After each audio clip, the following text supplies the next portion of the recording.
Pupulong ko na sila. Yan na, ang mga pagkain nila yung sapal ng nyog. Kurush! Minsan pagka walang makatingin, makain mo na. Eh, syempre, di ba? Kunyari, inihingi ko sa mga kapitbahay. Ito na. Ay, mahal na mahal ko yung tatlong bibi ko. Si Quick, si Quack, si Quok. Para madaling tandaan. Quick, Quack, Quok! Dahil nga yung bahay namin, maliit lang, wala kaming lamesa. So, doon kami kumakain sa sahig lang. Sahig lang kami, kawayan yung sahig namin na ganyan, tapos may siwang na ganyan kaano, ganyan, may kakain. Shhh! Ito ng tatay ko. Marieta! Mga kapatid mo, tawagin mo, kakain na tayo. Kukoy. Parang daw ako makapaniwala kasi sanay nga ako na wala kaming pagkain. Tusera to sit na. Totoo, may pagkain, uwi na! Totoo na. Ugas ng kamay. Ugas ng kamay. Pak. Kakain kami sa sahig. Ngayon, nakapaikot kami niya. Paikot, ha? O, pak, upo na. Ito na. Upo na ganyan. Ang tatay ko taga-sandok. Kung ano yung sinandok niya sa'yo, hindi ka na pwedeng umulit. Ano yun? Uy, pagpalunggali sa ulam namin, pesta na yun, ha? Tapos nag-uuna-unang kami ilamas yung kanin sa may, pinaglutuan ng longganisa. Hanggang sa malinis na yung kawali, tataobo na lang. Hindi mo nahuhugasan. Minsan nabubutas na yung kawali, nag-aaway-aaway pa kami kakapatid. Ay, nauna ako Kakain na! Ito na, paikot na ganyan, no? Kain. Kaharap ko yung tatay ko. Eh, tatay ko, pag kumakain, serious. Kailangan walang nag-uusap, walang tumatawa. Naku, palalayasin kayo niya. Kain kami. Eh, nakikita ako. Kala ko ba ulam namin tuyo? Parang may nakikita akong tapa. Siyempre, nung araw, wala naman kami pabiling brief. Kaya nga maunahin pa ng tatay ko yung brief.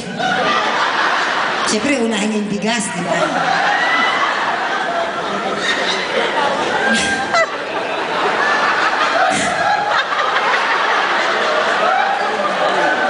Siyempre, dumedma ako. Pero nakikita ko talaga eh. Ganito pwesto kasi niyo, no? Sabi ko, ano ba yun? Tapa. May nakakalat na tapa dun sa...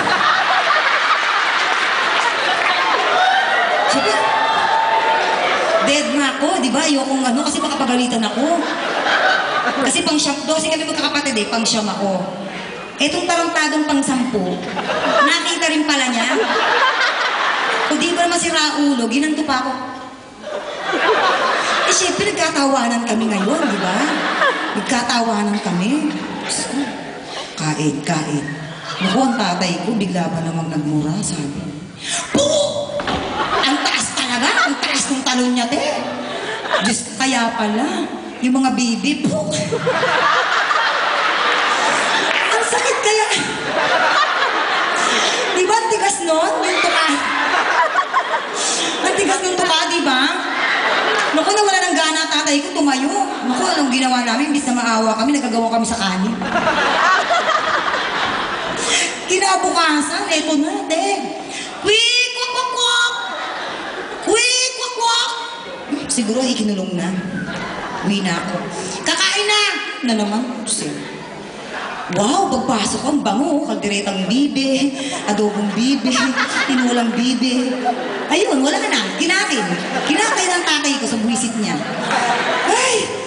Diyos ko, ang dami ko mga karanasan ng bata ako si Chocolate. Pag kinikwento ko sa kanya, tawa siya ng tawa. Kasi, yung ito na, pag edad ko na ng mga 16, ganyan, wala pa rin kami TV.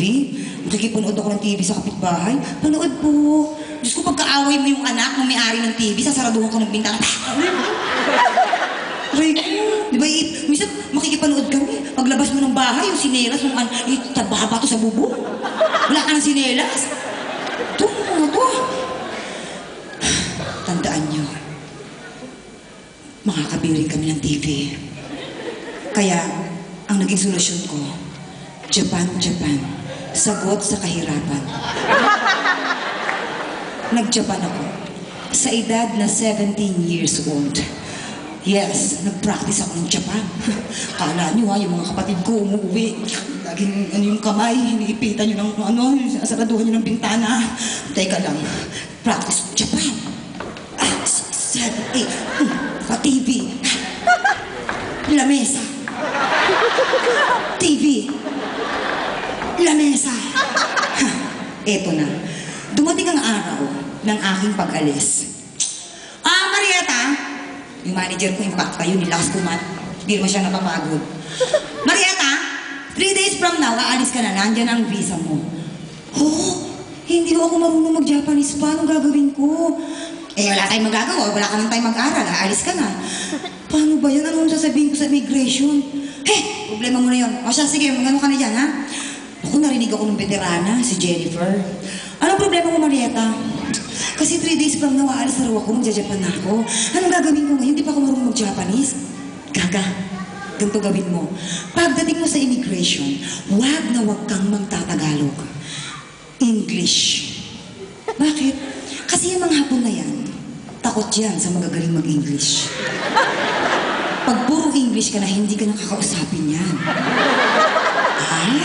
Kung sabagay naniniwala ako, tayong mga Pilipino, kaya hindi man tayo all over the world kasi sa English.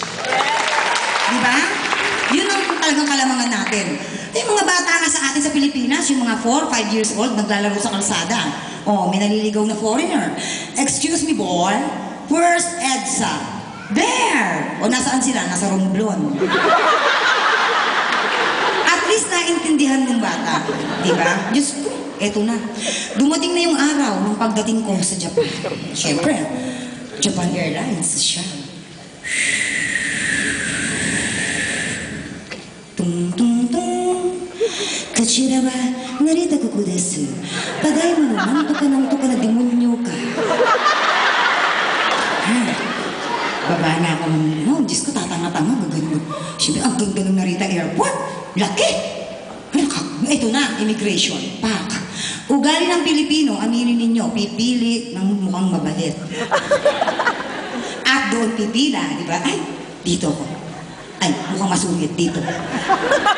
At dito na lang. Mainit ang ulo, dito ako. Yan, mukhang mabait to. Windows 6. Tandang-tanda ko yun. Windows 6. Merong 3 sa unahan ko, Pilipina rin. Naku, nagkamali ako ng pinilahan. Ang higpit, yung 3 airport to airport. Go back, go back, go back. Naku, Diyos ko, ako na, Lord. Hindi na ako maka-atras ang haba na ng pila. Okay, ako na. Next! Passport. Here. 1 point. Pilipina? Yes. 2 points. お前何仕事するの？日本で仕事するのかいちゃんとね。kami na Siyempre, nagulat ako. Dire-diretso siya. Sumagot ako with confident. At least, I live as I believe, no matter what they take from me, they cannot take away my dignity because of greatest love. Thank you.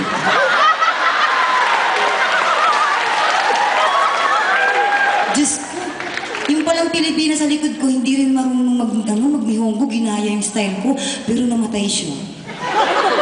Kasi ito sabi niyo, and now, the end is nearing, so I'll face the final country. Hindi ko naman tatanga-tanga. Alam mong maraming namamatay sa my way sa mga video okay. Yung mga Hapon na yun ang adik sa karaoke. Ay, Diyos ko Lord, talaga mga pagpinagdadaanan ko ng buhay ko. Pero dinadaan ko na lang sa comedy yan. Alam niyo naman, Diyos ko, yung kapatid ko, si Cherry,